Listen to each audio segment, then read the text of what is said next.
Welcome to this 30 minutes class of learning Swahili. Swahili sometimes is called Kiswahili, Kiswahili.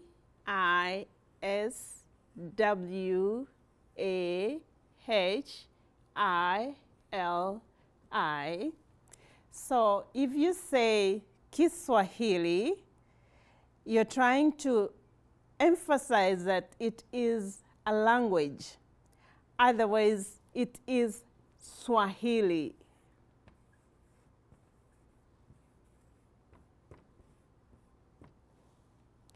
Swahili is a language spoken in different countries in Africa. Not very many of them speak Swahili that fluent, but there are some countries like Tanzania that have contributed a lot to the development of Swahili. In only 30 minutes, I may not teach everything there is about Swahili. Of course, I can't. I have just picked a few words that we use in our everyday life, and words that I also use a lot here at the studio because I do a Zipporah Mesesi Swahili program. Just before I started to do this class, I said a word that actually is supposed to be a sentence. I said, he is eating.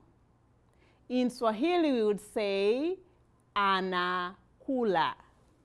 And we write it, anakula.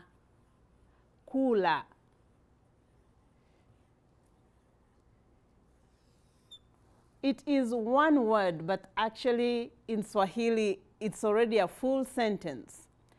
I will come back to one word, full sentence later on. For now, I am just going to give a few words that we use every day. One is when someone comes to you or you want to tell them to come.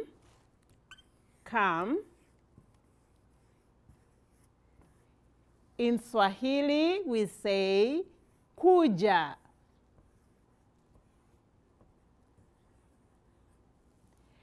Also, it is okay to say njoo.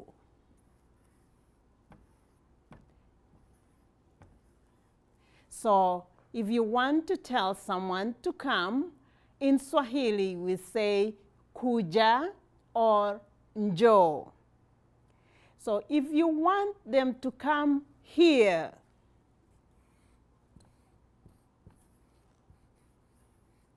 here we say hapa, H-A-P-A.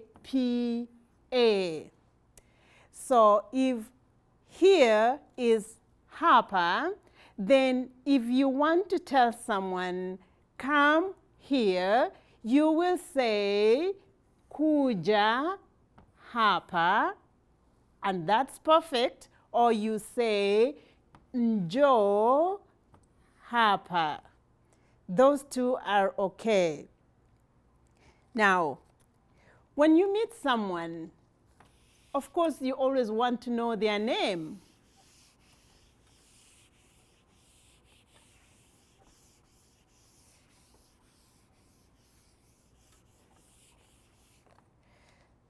Name.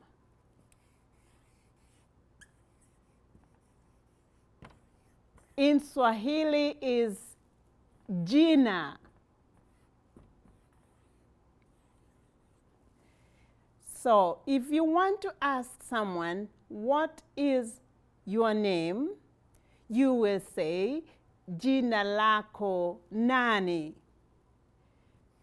That is a long sentence. Jina lako ni nani? So jina is the name. Lako is you are talking to that person, your name. Ni is you want to know which name is it. And nani is like putting a question mark.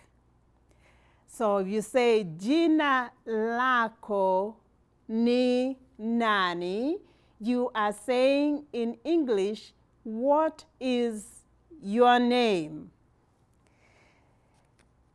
If you want to talk about the eye,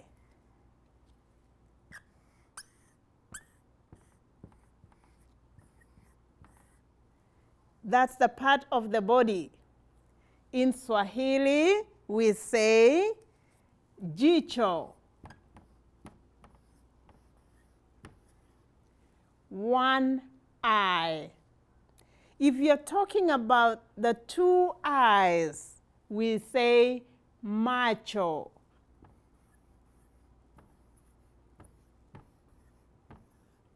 So macho is eyes.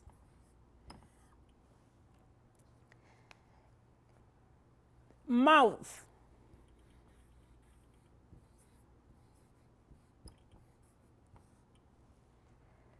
Mdomo.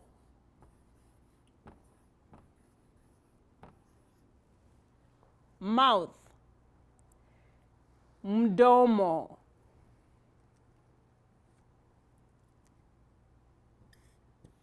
Tooth. We say jino. That's one. If we are talking about teeth, we say meno. So one tooth is jino. You're talking about teeth. It's meno. There is a word I love to use a lot in my program.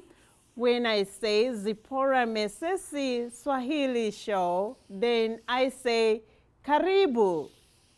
Many friends ask me, why do you keep repeating the name karibu? K-A-R-I-B-U.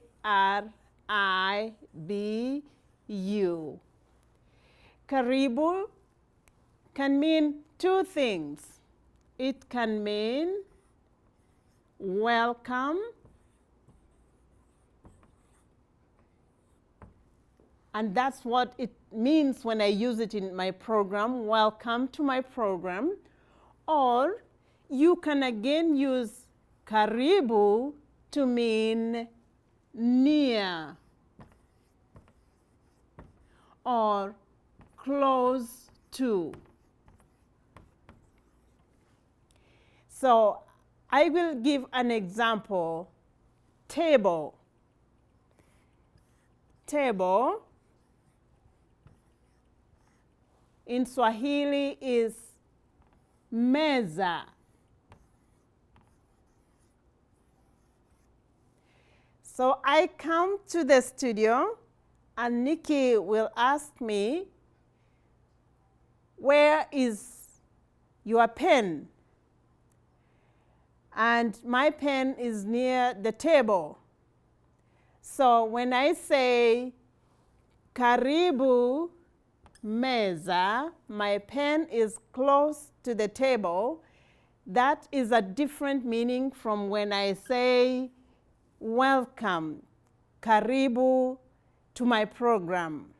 So karibu, depending on how you use it, can mean welcome and is used a lot to welcome guests to your house or to welcome people to your program, or if someone has done you a favor and you want to appreciate, you can say karibu.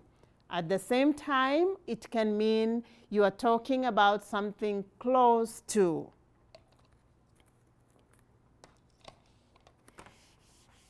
Back to parts of our body.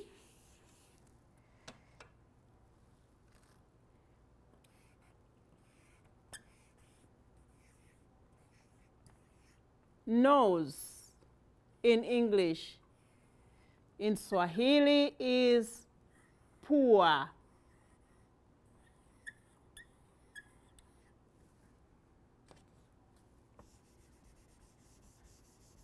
It's P-U-A, poor. Finger.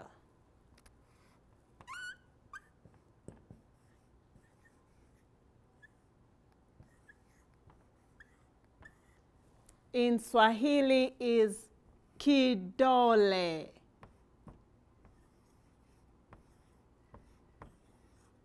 That's one finger.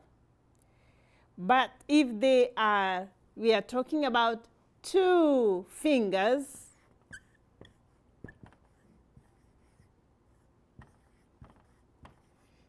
in Swahili it's vidole.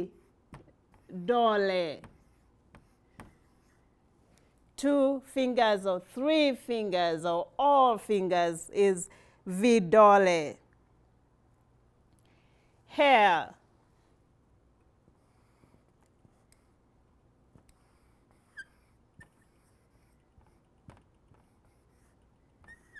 In Swahili, it's nywele.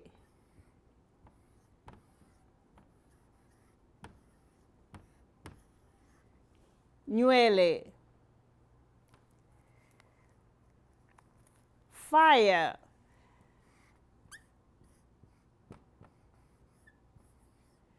In Swahili, it's moto.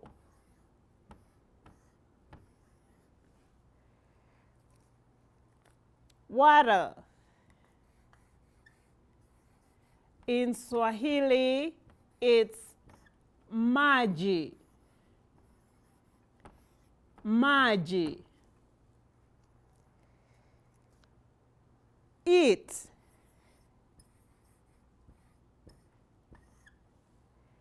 Kula.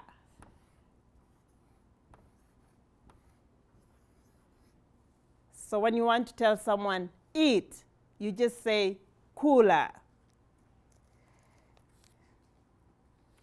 And when we eat food.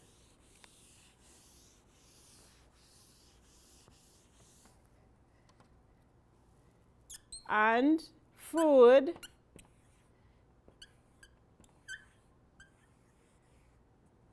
in Swahili is chakula.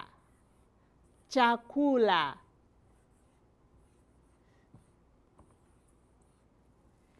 So if you want to say eat food, you will say kula chakula.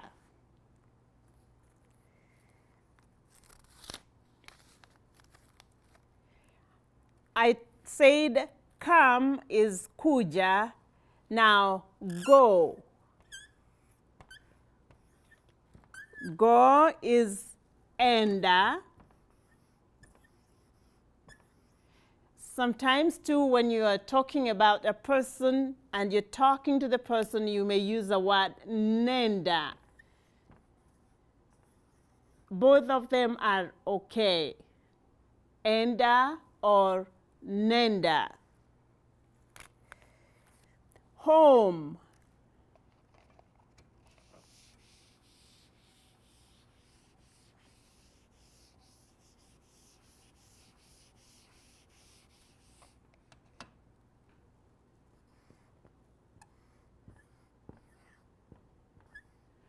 Home is nyumbani.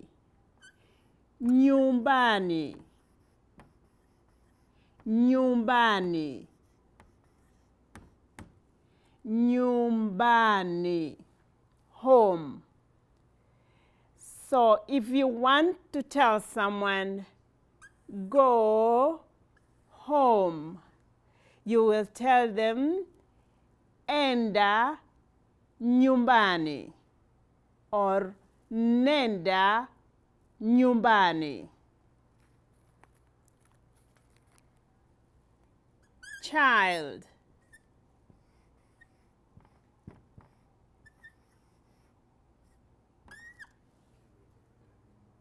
child is mtoto. Mtoto. Mtoto. My. Something that belongs to you or the child belongs to you. We say angu. But when it is a child, because it's a person, we say, if you want to say in English, my child, we say mtoto wangu. So mtoto is a child and my is angu, but because it's a person, we say wangu. Mtoto wangu. Work.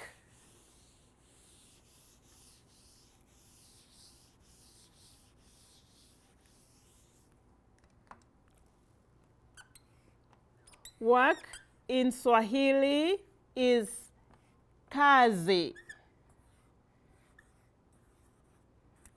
Kazi. So if enda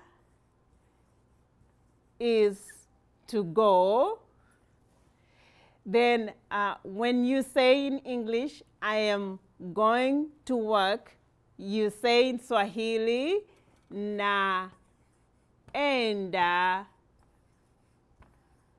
kazi. I'm going to work. If you're talking about your work, that is in English, my work, you will say kazi yangu. Kazi yangu. My work. Kazi is work, yangu is my. But we have to start with kazi, so you say kazi yangu. Dad.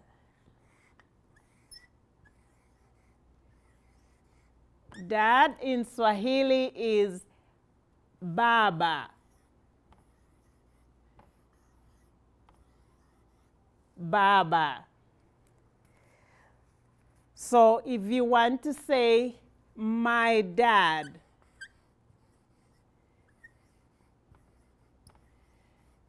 then you say baba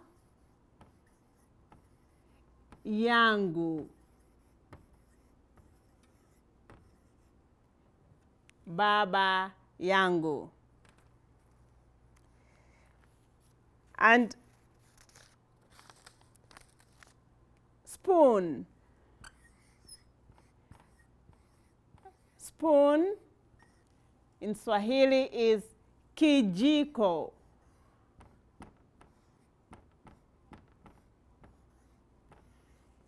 Kijiko. If there are more spoons, we say vijiko.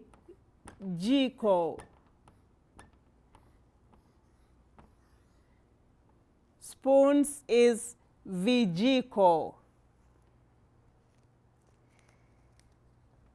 So using those few words that I have explained the meaning,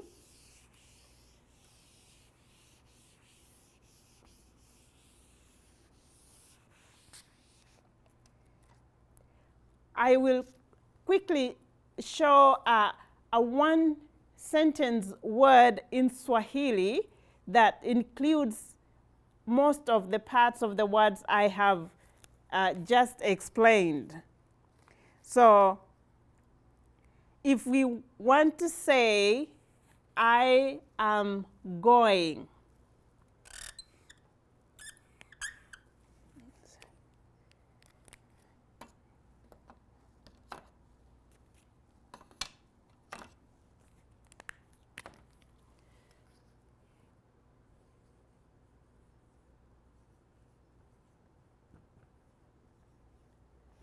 In Swahili, just one word will be a complete sentence.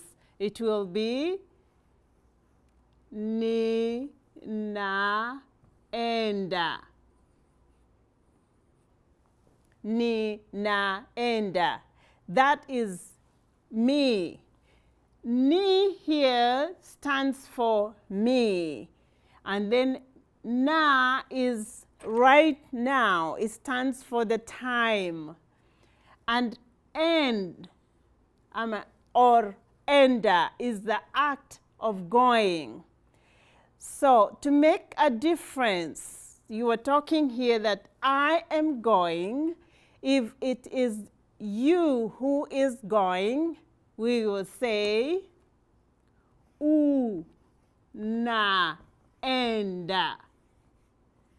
That is, you are going. If it is a third person, we will say a na enda. If it is many people, but it is them and you are not included, you will say wa na enda. So I am going, nina enda. You are going, una enda. He or she is going, someone else. We will say anaenda. And then when it's many people, but you are not included, then you will say wanaenda. But if you are amongst the people who are going, that is, we are going, you will say tunaenda.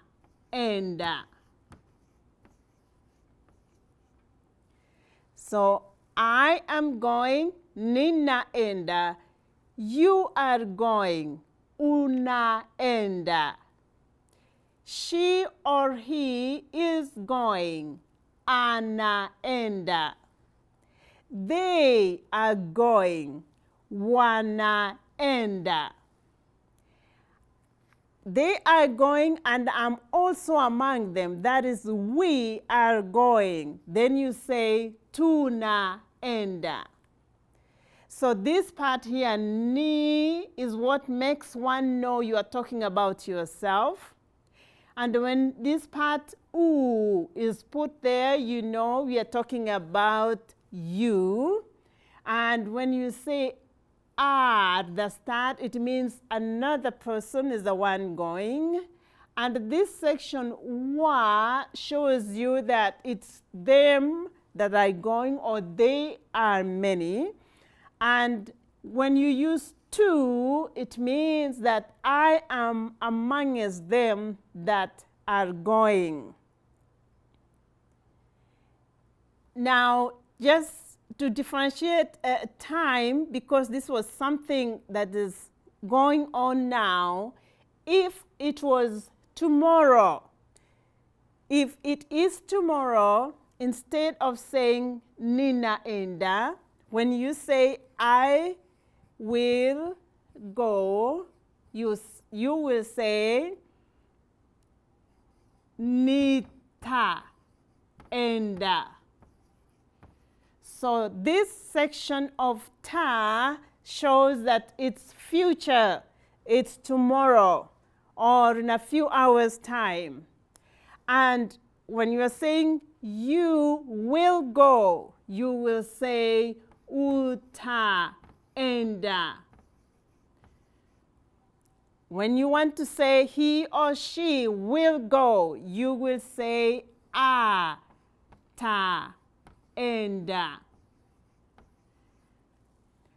And when you want to talk about many people that are going, but you are not included, you will say wataenda.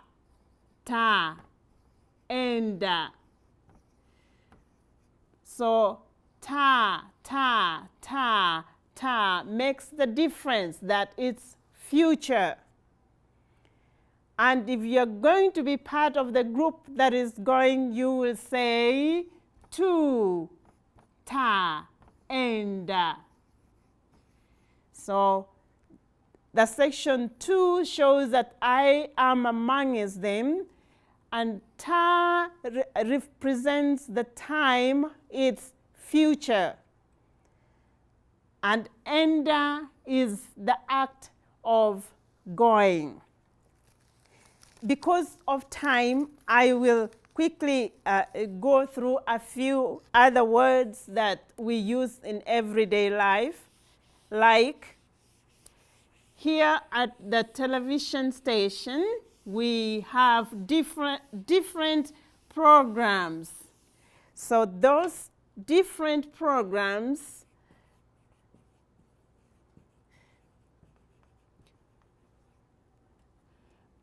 when it is one program, we say kipindi. Kipindi, one program or one show. If there are many shows, we say many programs or shows.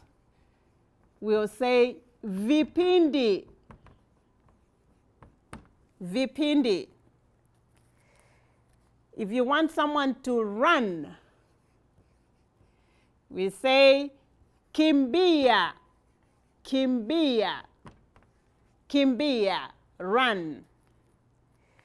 You want them to run fast. Fast, we say haraka. Haraka, fast. Haraka. You want them to learn or do something slow. We use two words together, pole, pole. Now that word pole, pole, sometimes also can be used as one word that means sorry.